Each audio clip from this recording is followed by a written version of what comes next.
Prince Edward Island is a land shaped by the sea, its shores a tapestry of natural beauty and history. But this fragile edge of Canada is under threat. Coastal erosion, accelerated by climate change, is transforming PEI's landscape, putting homes, ecosystems, and history at risk.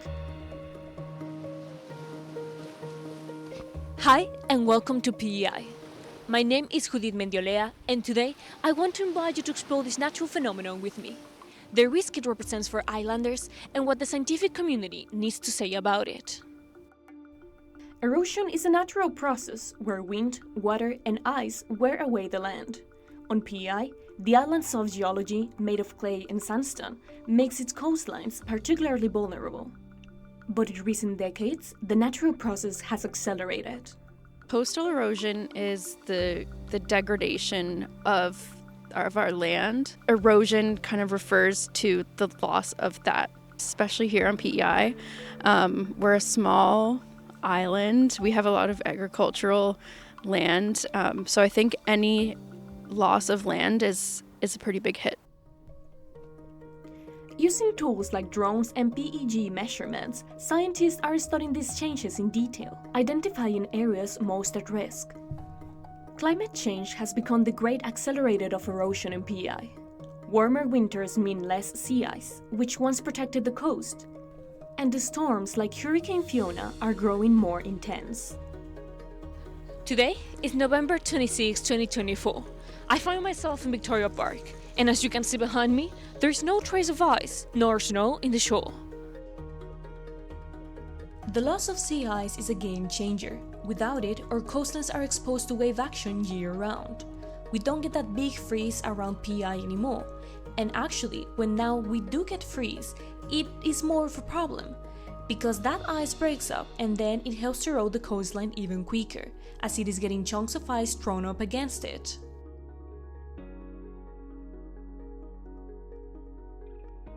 I mean, erosion is, it can be something that occurs incrementally, year over year, little bits by bits, but the way it tends to occur is, we call it through episodic events. In other words, by big events, big storms, for example, will take big chunks out of the earth and cause that type of erosion. So it tends not to be something where it kind of eats away incrementally. It's these big chunks that happen every few years or so that have a big impact. And what we're seeing as a result of climate change is that those big events are happening more frequently. In September 22, Hurricane Fiona brought the realities of coastal erosion into sharp focus. With winds of up to 140 kilometers per hour and massive storm charges, the hurricane left a trail of destruction across Prince Edward Island. Roads were washed out, power lines were downed, and entire ecosystems were disrupted. The storm accelerated erosion in many areas, reshaping the coastline dramatically. Among the many casualties of Hurricane Fiona was the teacup stone. In a single night, Fiona's relentless waves swept it away, leaving behind only memories and a stark reminder of nature's power to reshape the land we hold dear. For homeowners, erosion isn't just a natural process, it is a personal crisis. Land disappears, insurance costs rise, and property values plummet. After Fiona, originally I thought we might have lost around 10 feet. Now looking today, it's quite possible we've lost more. At least 10 to 12 feet we lost at beachfront. Our neighbors just previous to Fiona, about a year before Fiona hit, they spent quite a bit of money and did beach mitigation. It did make a huge difference. You can see the difference that it has made. They sustained almost no damage. They weathered the storm very well.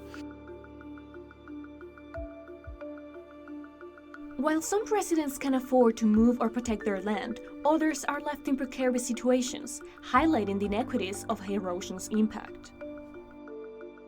They use island sandstone, large, tons of stone, and then they put it's like a fabric, and then they put heavy sandstone over the top of that. While an out-of-province couple looking for $1 million beach house might be able to afford a big wall stone to protect their property, a homeowner whose house has been passed down generations doesn't have the same options. not to mention the disruptive nature these structures can have. For our department, we don't recommend armoring as a first alternative for people who live along the shore. There's a number of negative consequences associated with it. It changes the aesthetics of living close to a beach. It changes the look, especially if imported material is used. Armoring can have a negative impact on coastal habitat. So species that live in coastal areas can be negatively impacted by those installations. And armoring can also result in changes to the beach. So the wave impacts the wave action that hits the beach, for example, when it hits armoring, that energy has to go somewhere. And so often what will happen is the beach below that armoring will become narrower and narrower to the point where there is no more beach. I think it's interesting when we look at hard armoring on Prince Edward Island. We are armoring at a rate of about 7.5 meters a year, which is substantial. And so I think where the question is why are we armoring, right? And what are we armoring? Now, armoring gets a bad rap. It's just, not a nature-based solution. We're using materials that aren't local to Prince Edward Island, and we are disrupting coastal processes perhaps when we do this. But there are vital pieces of infrastructure that require us to protect them. We're looking at bridges or roadways for emergency management services, particularly if it's a single lane in and out, as it is in Surrey or Lennox Island. So hard armoring has its uses and definitely does have its places.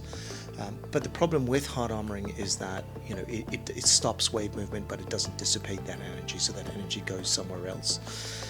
So an individual throwing up a piece of hard armoring in front of their property is problematic because it moves the wave action to their neighbour's property, and if their neighbour is not in a socio-economic situation where they can hard armour themselves, then the problem is exacerbated. Adding to the problem is a lack of transparency in real estate transactions. Realtors aren't required to disclose prior flooding or erosion risk. So when we originally purchased the property, there was no indication that beach erosion was an issue in this area. So now we're faced with a decision on whether or not we put the money out to do that, or do we sell the property. It's the next year or so we'll have to make a decision on what we're going to do. I don't know. We might not have purchased the property had we known we'd be in for this.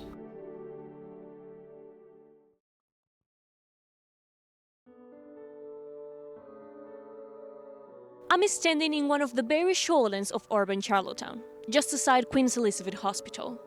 Now this place looks nothing like it used to do a few years ago. It was covered with hard armoring, and we can even still find some of those rocks left behind. This Living Shoreline project replaced a failed seawall. Today, it's thriving, showing how working with nature can protect our coast sustainably. If I were a homeowner living on the water, there are a few steps I would take to protect myself from those consequences of erosion.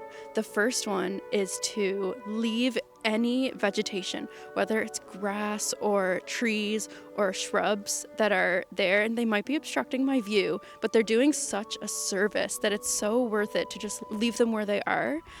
What they're doing is holding that material and that land in place, so that when you're getting extreme weather, when your property is receiving wave energy, it's holding it together and slowing down that loss of material. So talking about how the role that roots play especially in sand dunes.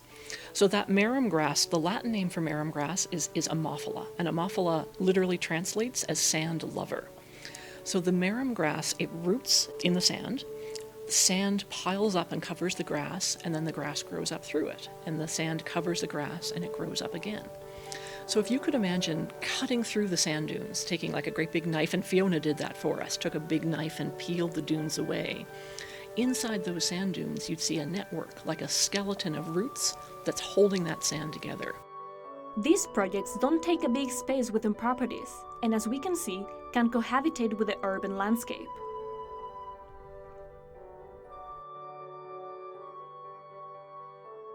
There are a couple considerations for homeowners who live near the shore. One is there are rules about how close you can build near the coastline. And if the erosion rate is a certain level, if it increases, if you're in a higher erosion rate area, your setback will increase. In other words, you'll have to build farther inland as a result.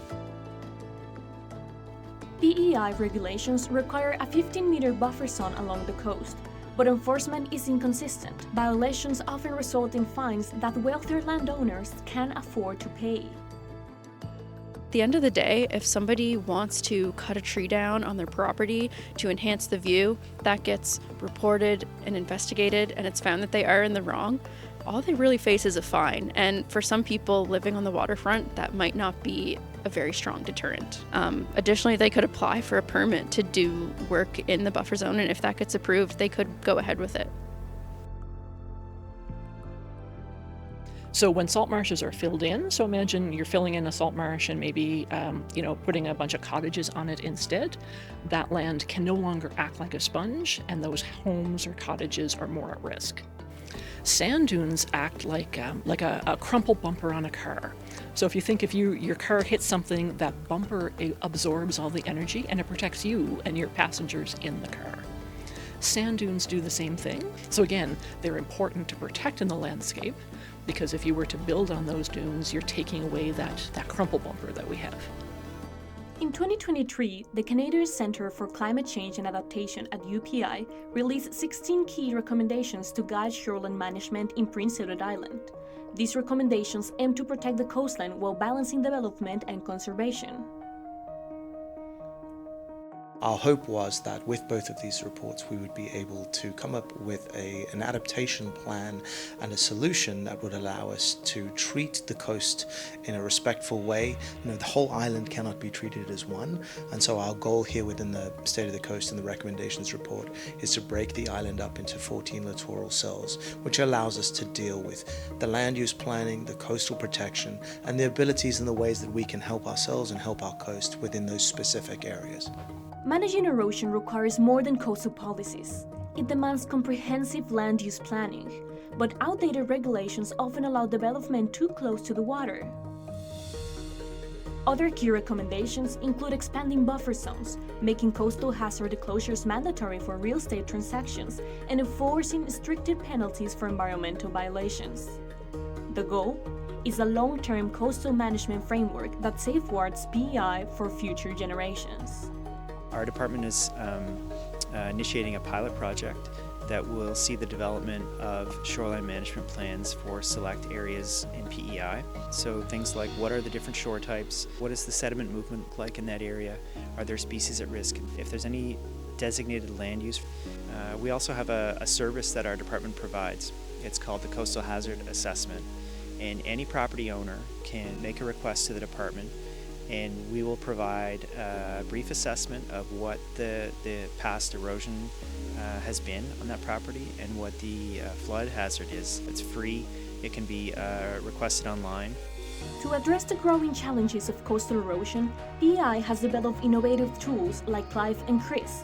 These systems provide islanders with a clearer understanding of how climate change and erosion impact their communities.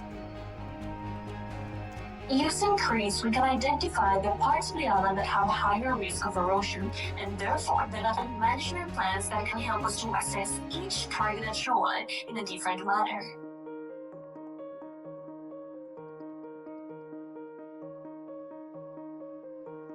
Meanwhile, CLIVE, the Coastal Impacts Visualization Environment, uses 3D modeling to simulate how erosion and sea level rise could reshape PEI over the next 50 years.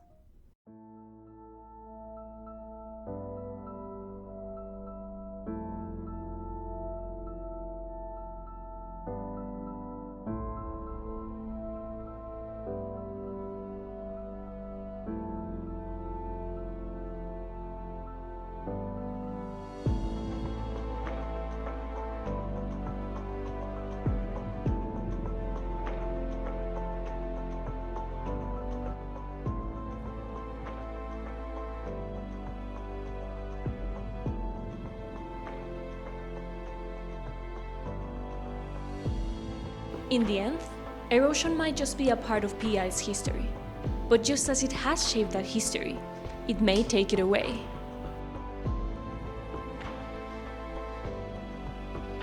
Using CLIVE's projections, scientists have discovered 15 different lighthouses that will need to be moved in the next decade. The East Point Lighthouse is one of those whose life is being endangered.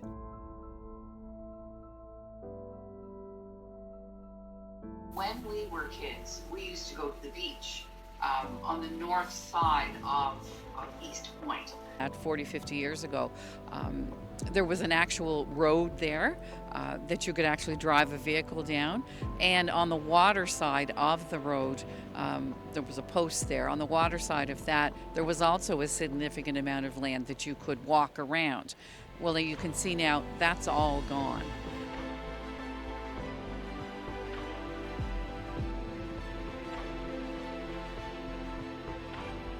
Fascinating to see, to kind of observe what Mother Nature can do. And Mother Nature always gets her way. But it's also heartbreaking to think of what it was, 40, 50 years ago and what it is today. The shape of East Point has consistently changed through erosion. Brooks which were 6 or 7 feet deep 70 years ago are now merely a trickle.